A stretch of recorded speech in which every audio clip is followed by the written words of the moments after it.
first impression of us as a cast when you first came and did the show?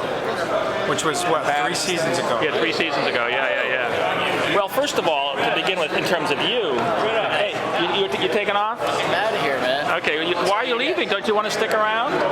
Yeah, I really do. Am I going to see you tomorrow? Yeah. Okay, good. So it's a little hug, and a bigger one tomorrow. Thanks. So I have to say, first of all, Yes. what I was in love was you doing the visions. Yes. Because you'd go fuck this, and you'd have this wonderful kind of strange, not Tourette's thing, but it's sort of like clear the energy, and that I love. I mean, Yeah. what's it like? What was it? I mean, and I've watched you do the visions, and you've shifted. How did this end up becoming about me again? I mean, it's always, I want it to be visceral. I want it to feel alive. Yeah. If I screw up, because words are very annoying. Words are a very annoying thing. If I screw up the words, then I just then it just, that sort of visceral quality just kind of comes out in a very, in a not so, it comes out in a malignant manner. It's a nasty, I'm not sure it's malignant, because in a way, in terms of acting, energy, there's sort of what we think of as malignant in this culture, sort of energy and emotion are this is our sound guy. Scott, have you said anything yet to this? I did. I told them that we worked together 20 years ago. Oh, you did? Like a fine bottle of wine, you've only gotten better. Right. So he's dealing with the mics, which are hidden. Damn it. They're in here right now, and he just broke it. Right. I did not break it. It's only $3,000 per mic.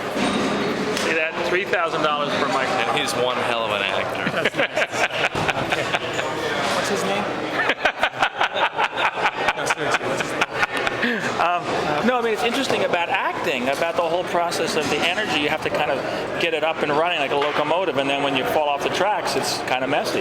Yeah, and it's never intended to be anything but completely innocent. You know what I mean? Yeah. It's kindergarten. Acting is kindergarten, even if at its most complex. And so, it's like building up a very intricate, thing of building blocks, and one of them falls out and the whole thing falls down. It's like, crap. It's like you start whining like a big baby, and you got to put it back all together. That's all it is. Plus, the pressure of the pressure of having center stage, and there's not many other actors saying the lines with you. You've got this giant monologue, which is not normal for television. Right. And you've got 50 eyes staring at you, 50 sets of eyes, 50 pairs of eyes staring at you off camera, going, all right, we kind of need to go home. We need to get this shot, and you're talking about, the structure of, polynomial whatever, and it's like you don't even know what the hell you're talking about, and the words don't come out. Actually, now what I've been dealing with recently is I've done this show long enough, talking about the subconscious way this show has affected me. Right.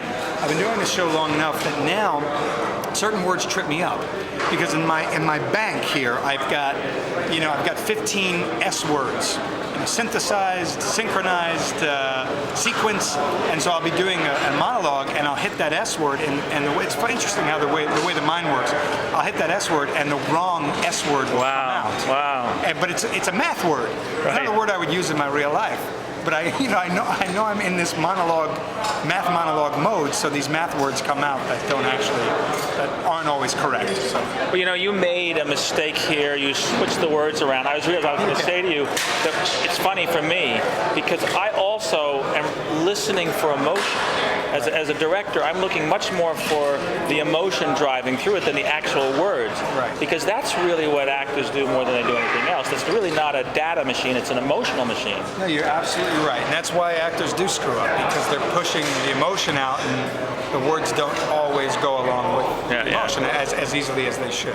And actually, I think one of the things that makes the scientific stuff so difficult is that when you're doing a scene where the emotion of the scene is clear, and the subtext underneath it is really, really clear, it's much easier to remember, I think, than when you're suddenly dealing with these completely weird constructs that aren't emotional at all, really. Yeah, and some of them are border on robotic.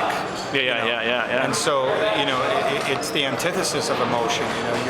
You're having to just spout information as quickly as you can, as concisely as you can, and yet your character has a reason and an impetus for doing so. Yeah. It's hard to keep both of those things on the same level, the memorization of the words and the performance on the same level, because you're just struggling to make sense of it all out of your mouth.